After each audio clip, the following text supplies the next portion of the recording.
அஸ்ஸலாமு அலைக்கும் வரஹ்மத்துல்லாஹி வபரகாத்துஹு.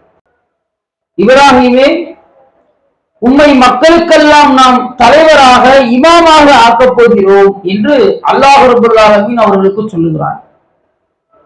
அடுத்து அல்லாஹ் சொல்லுகின்றான், ஒமின் துர்ரியத்தி, உன்னையும், அதாவது இந்த இப்ராஹிம் அலைஹிஸ்ஸலாம் அவர்கள் அந்த இறைவனின் சோதனையை முழுமையாக நிறைவேற்றியதின் காரணமாக, முழுமையாக அந்த சோதனையில் வெற்றி அடைந்ததின் காரணமாக இப்ராஹிம் அலைஹிஸ்ஸலாம் அவர்களுக்கு இறைவன் கொடுக்கக்கூடிய சிறப்பு என்னவென்றால், ஒட்டுமொத்த மனித சமூகத்திற்கும் இந்த ஏகத்துவ கொள்கையை பின்பற்றக்கூடியவர்களுக்கும் இப்ராஹிம் அலைஹிஸ்ஸலாம் அவர்கள்தான் ஒரு முன்மாதிரி. இப்ராஹிம் அலைஹிஸ்ஸலாம் அவர்கள்தான் ஏகத்துவவாதிகளுக்கான இமாம் என்பதை அல்லாஹ் ரப்பல் ஆலமீன் இந்த திருமறை வசனத்தில் நமக்கு சொல்லி காட்டுகின்றார். இன்னொரு வசனத்தில் இறைவன் சொல்லும் பொழுது சொல்லுகின்றான், இது கால இப்ராஹிம் அலைஹிஸ்ஸலாம் அவர்களிடத்தில் அஸ்லிம், நீ கட்டுப்படு என்று அவருடைய இறைவன் கூறிவிட்டால், அது எந்த கட்டளையாக இருந்தாலும் சரி, அந்த கட்டளையை அவர் சொல்றாராம், அஸ்லம் துலி ரப்பில் ஆலமீன், உலகத்தை படைத்து பரிபாலித்து அதை நிர்வகிக்கக்கூடிய அந்த இறைவனுக்கு நான் கட்டுப்பட்டு விட்டேன் அப்படின்ற அந்த வார்த்தையில் முடித்திருவார்.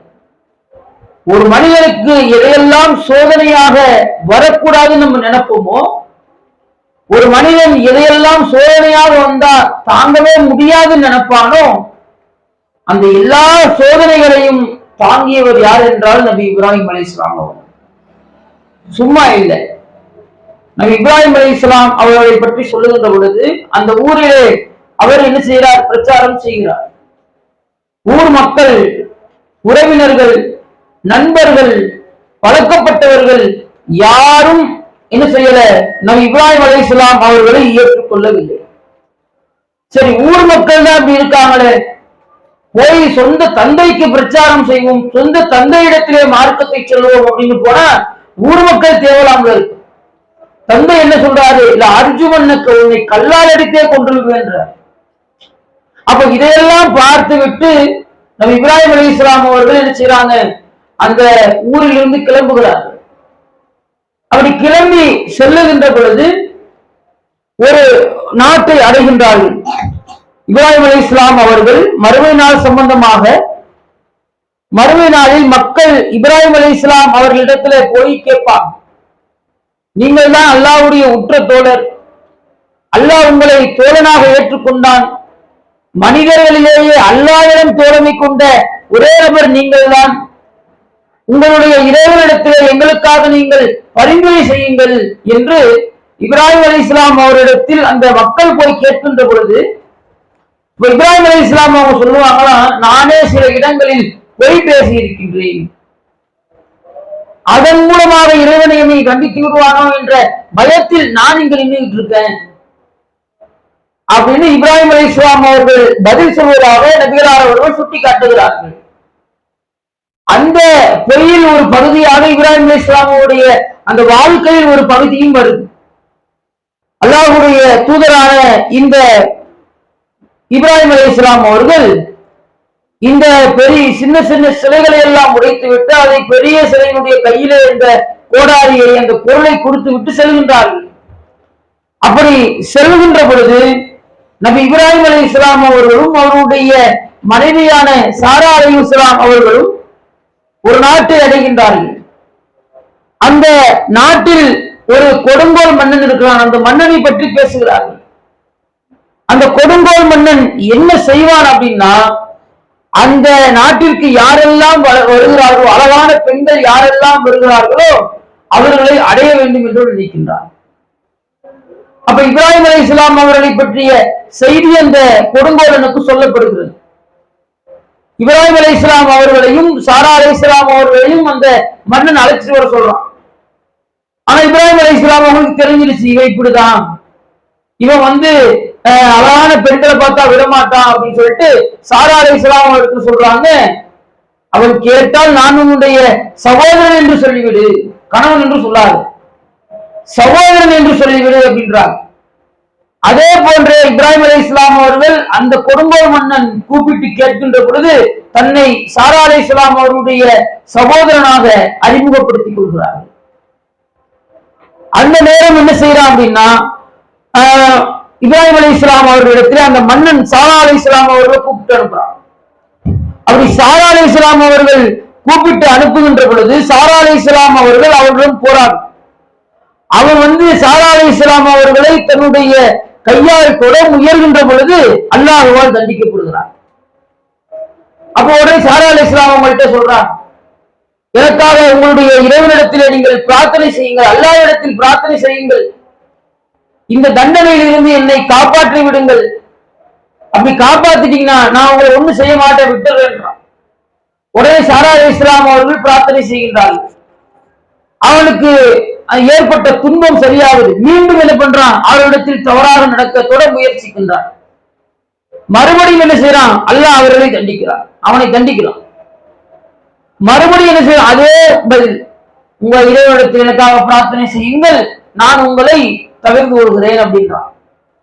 மீண்டும் சாரா அலைஹிஸ்ஸலாம் அவர்கள் பிரார்த்தனை செய்கின்ற பொழுது மீண்டும் என்ன செய்யறான், அதே தவறை அவன் செய்கின்றான்.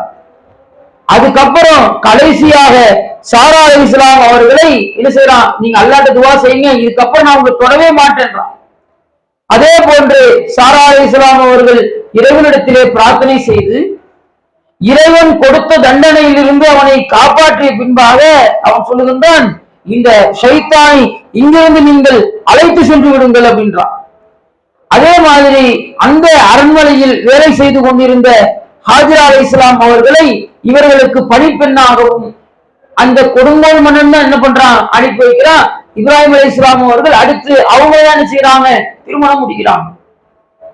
அப்ப இது நபி இப்ராஹிம் அலைஹிஸ்ஸலாம் அவர்கள் அந்த ஊரில் இருந்து ஏகத்துவ பிரச்சாரத்தை செய்ததற்கு பின்னால், அந்த ஊரில் இருந்து வந்த எதிர்ப்புக்கு பின்னால் நபி இப்ராஹிம் அலைஹிஸ்ஸலாம் அவருடைய வாழ்க்கையில் நடந்த சம்பவமாக நபிகளார் அவர்கள் சொல்லி காட்டுகிறார்கள். ஊர்ல இருந்து கிளம்பி வராங்க, வருகின்ற வழியில் ஒரு கொடுங்கோல் மன்னனை சந்திக்கிறார்கள். அவர்கள் தங்களுடைய இப்ராஹிம் அலைஹிஸ்ஸலாம் அவருடைய மனைவியான சாரா அலைஹிஸ்ஸலாம் அவர்களிடத்தில் தவறாக நடக்க முயற்சித்து இறைவனால் தண்டனைக்கு உட்படுத்தப்படுகிறார்.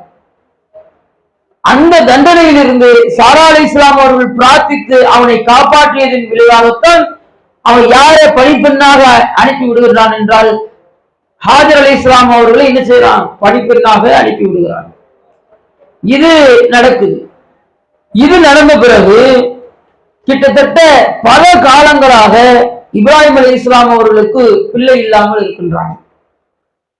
யோசிச்சு பாருங்க, ஒரு ஊர்ல ஏகத்துவ பிரச்சாரத்தை செய்கிறார், இறைவனின்பால் மக்களை அழைக்கிறார், அவருக்கு பிள்ளை இல்லைன்னா ஊர்ல எப்படி பேசுவாங்க, நம்மளுடைய கடவுளை திட்டினான்ல, நம்மளுடைய கடவுள் சிலையை உடைச்சாங்கல்ல, நம்மளுடைய கடவுளை எல்லாம் பொய் என்று நாம் வணங்கியது, நம்முடைய முன்னோர்கள் வணங்கியது, இதையெல்லாம் பொய் என்று சொன்னார்ல, அதனாலதான் அவருக்கு பிள்ளை இல்லாம இருக்கு. இந்த பேச்சை ஏகத்துவவாதிகள் நிறைய பேர் கேட்டிருக்கலாம். மார்க்கத்தை சொல்லக்கூடியவர்கள் அவர்களுக்கு சொந்தமாக உடைஞ்சிருவாங்க. சில நேரத்துல ஒரு மனிதனுக்கு பொருளாதாரம் அது ஒரு பிரச்சனையாவே இருக்காது, அழகு ஒரு பிரச்சனையாகவே இருக்காது, காசு பணம் ஒரு பிரச்சனையாகவே இருக்காது. ஆனால் ஒரு திருமணமான தம்பதிகளுக்கு பிள்ளை இல்லை என்றால் அது மிகுந்த ஒரு மன வருத்தத்தை அவர்களுக்குள் உட்படுத்தும். ஒரு கட்டத்துல இவங்க சொல்றத செஞ்சு பார்ப்போமே, இந்த தர்கால போய் இந்த தொட்டில கட்டி பார்ப்போமே, இந்த கோயில்ல போய் இந்த தொட்டில கட்டி பார்ப்போமே, அல்லது இவங்க சொல்ற இந்த தேவாலயத்துல போய் வணங்கிதான் பார்ப்போமே, குழந்தை பிறக்காதா அப்படின்ற ஒரு சிந்தனைக்கு அவர்கள் விடுவார்கள். இந்த ஒரு நிலையெல்லாம் இப்ராஹிம் அலைஹிஸ்ஸலாம் அவர்கள் கடந்து வருகின்றார்கள். எவ்வளவு பேச்சு வாங்கியிருப்பாங்க யோசிச்சு பாருங்க.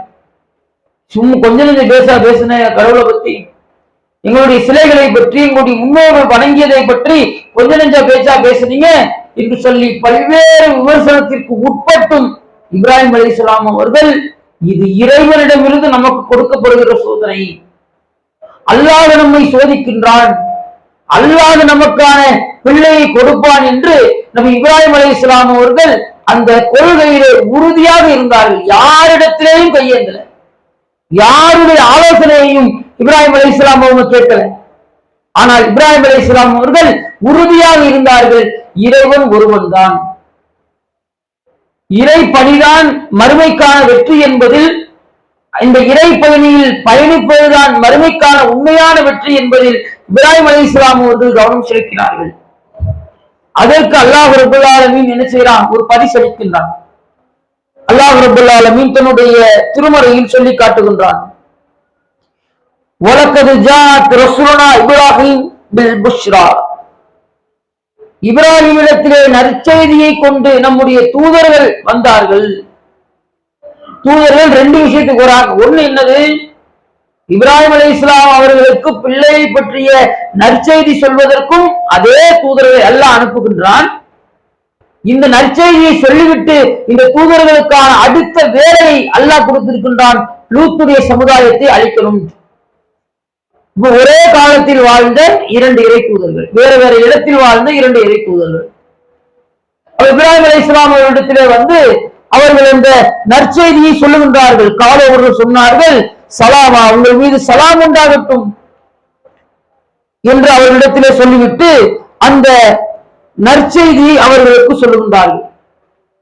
இந்த நற்செய்தியை இப்ராஹிம் அலைஹிஸ்ஸலாம் அவர்களுக்கு சொல்லுகின்ற பொழுது, வம்ராத்துஹு காயிமத்துன் ஃபல்லஹிகத், இப்ராஹிம் அலைஹிஸ்ஸலாம் அவருடைய மனைவி பின்னால் நின்று கொண்டு சிரிக்கிறாங்க.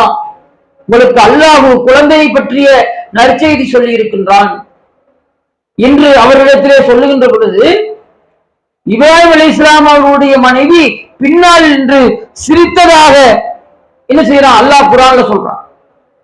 ஃபபஷர்னா லஹா பிஇஸ்ஹாக மின் வராஇ, இஸ்ஹாக்கை பற்றி நாம் நற்செய்தி கூறினோம். ஒரு யாக்கூபை பற்றி, அவர்களுக்கு பின்னால் வர இஸ்ஹாக்கு பின்னால் வரக்கூடிய யாக்கூபை பற்றி அவர்களுக்கு நாம் நற்செய்தி கூறினோம் என்று அல்லாஹ் ரப்பல் ஆலமீன் இந்த திருமறை வசனத்தில் சொல்லுகின்றான். சொன்ன இப்ராஹிம் அலைஹிஸ்ஸலாம் அவர்களுக்கு ஆச்சரியம் கலந்த ஒரு விதமான பதற்றம். வந்த தூதர்களிடத்திலே கேட்கின்றார்கள், அந்த யா வைலனா, அதாவது நான் வயோதிகத்தை அடைந்து விட்டேன், என்னுடைய மனைவியும் வயோதிகத்தை அடைந்து விட்டார். ஹாதா பலகனி ஷைஹன், நான் ஒரு வயோதிகத்தை அடைந்தவனாக இருக்கின்றேன், எனக்கு எப்படி பிள்ளை பிறக்கும் அப்படின்னு கேட்கிறான். அப்ப அந்த மலக்குமார்கள் சொல்லுகின்றார்கள், காலவர்கள் சொல்லுகின்றார்கள், அம்ரில்லாஹி, அல்லாஹ்வுடைய கட்டளையில் நீங்கள் ஆச்சரியப்படுகிறீர்களா? ஒரு ரஹ்மத்துல்லாஹி வ பரகாத்துஹு அலைஹிம், அவன் உங்கள் மீது அவன் அருள் செய்து விட்டான், பரக்கத் செய்து விட்டான் என்று அவர்கள் சொன்னதாக இந்த செய்தியில் இறைவன் பதிவு செய்கின்றான். இவ்வளவு வருஷ கால ஏகத்துவ பிரச்சாரத்தில், மக்களுக்கான அழைப்பு பணியில் தன்னுடைய சொந்த பிரச்சனைகளுக்கு இவ்வளவு விமர்சனத்திற்கு உள்ளாக்கப்பட்டவர் யார் என்றால் நபி இப்ராஹிம் அலைஹிஸ்ஸலாம் அவர்கள். இந்த இப்ராஹிம் அலைஹிஸ்ஸலாம் அவர்களுக்கு வயது முதிர்ந்த காலத்தில் அல்லாஹ் ஒரு நற்செய்தியை சொல்லுகின்றான், ஒரு குழந்தையை பற்றிய நற்செய்தியை சொல்லுகின்றான். இவர்களுக்கு ஆச்சரியம் தாங்கல, வயது முறிஞ்சிருச்சு, வயது முதிர்ச்சி அடைந்து விட்டது, மனைவிக்கு வயசாயிடுச்சு, இதுக்கப்புறம் எப்படி குழந்தை பிறக்கும் அப்படின்னு கேட்கிறப்ப அவங்க சொல்றாங்க, அல்லாஹ்வுடைய காரியத்தில் நீங்கள் ஆச்சரியப்படுகிறீர்களா அப்படின்ற கேள்வியை கேட்கிறார். சரி, இப்ராஹிம் அலைஹிஸ்ஸலாம் அவர்களுக்கு குழந்தை அல்லாஹ் கொடுத்துட்டான், இஸ்மாயிலையும் இஸ்ஹாக்கையும் அவருக்கு நாம் பரிசாக வழங்கினோம் அப்படின்னு அல்லாஹ் சொல்றான். அதோட அல்லாஹ் நிப்பாட்டினா போறாங்க, இப்ராஹிம் அலைஹிஸ்ஸலாம் அவங்க போறாங்க. போய் இஸ்ஹாக் அலைஹிஸ்ஸலாம் அவரிடத்திலே சொல்கின்றார்கள், மகளே, உன்னை அறுப்பதை போன்ற ஒரு நான் கனவை கண்டேன். அதற்கு அவங்க என்ன பதில் சொன்னாங்க? தந்தையே, இது உங்களுக்கான வகை செய்தி என்றால் இதை நீங்கள் நிறைவேற்றி விடுங்கள் அப்படின்றாங்க. அறுப்பதற்கான பலி பீடத்திற்கும் அவர்கள் இஸ்மாயில் அலைஹிஸ்ஸலாம் அவர்களை அழைத்து சென்று விடுகிறார்கள். சென்ற பிறகு அல்லாஹ் ரப்பல் ஆலமீன் அந்த செயலை தடுத்துவிட்டு அவருக்கு பதிலாக ஒரு பலி பிராணியை அல்லாஹ் குர்பானி கொடுக்க சொல்லுகின்றான். அதுதான் ஹஜ் பெருநாள். யோசிச்சு பாருங்க, நமக்கெல்லாம் மனசு வருமானம் முடிய சாதாரணமாக நமக்கு பிறந்த பிள்ளை தடுக்கி கீழே விழுந்துட்டா மனசு பதறும்.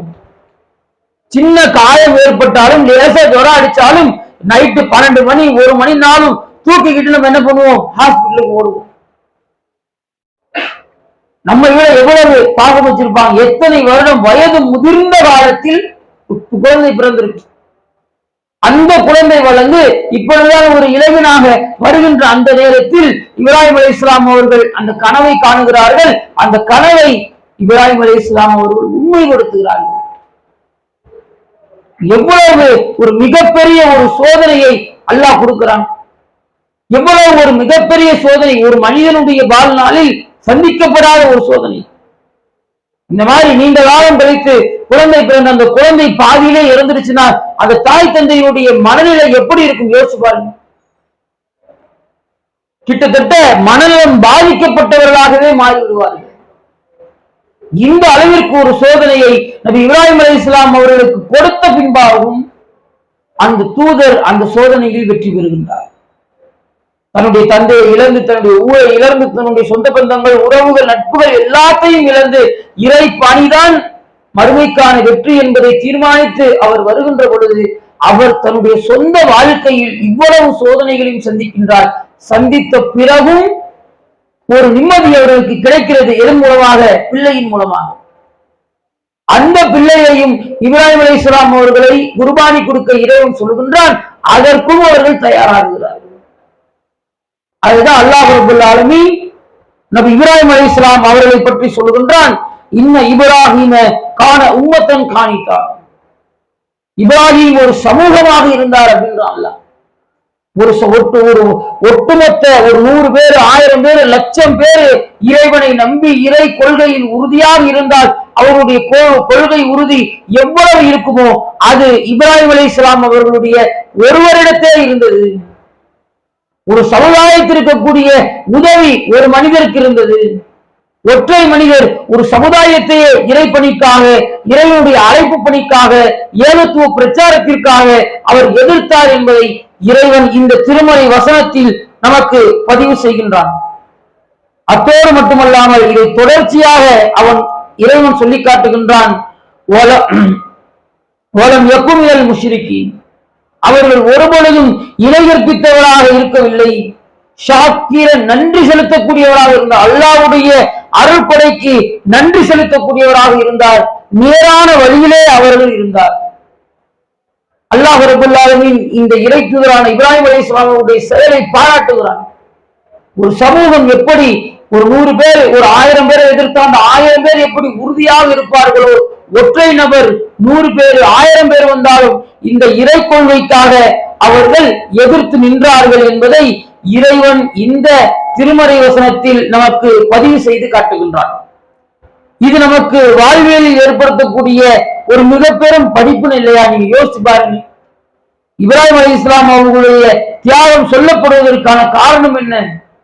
நம்மளும் இப்ராஹிம் அலைஹிஸ்ஸலாம் அவர்களை போன்று கொள்கையில் உறுதியாக இருக்க வேண்டும் என்பதற்காக இதை தொடர்ச்சியாக இறைவன் சொல்லி காட்டுகின்றான். சும்ம அவ்ஹைனா இலைக்க மில்லத இப்ராஹிம ஹனீஃபா. நபியே, உண்மை வழியில் நின்ற இப்ராஹிமுடைய மார்க்கத்தை நீங்கள் பின்பற்றுங்கள். நம்ம யாரை பின்பற்றணும்? ரசூல் ஸல்லல்லாஹு அலைஹி வஸல்லம் அவர்களை பின்பற்றணும். ரசூலுல்லாஹ்வுக்கு சொல்லப்பட்ட கட்டளை என்ன? அல்லாஹ் சொல்லுகின்றான், அவ்ஹைனா இலைக்க, உன் பக்கம் நாம் வகையை அறிவித்தோம்.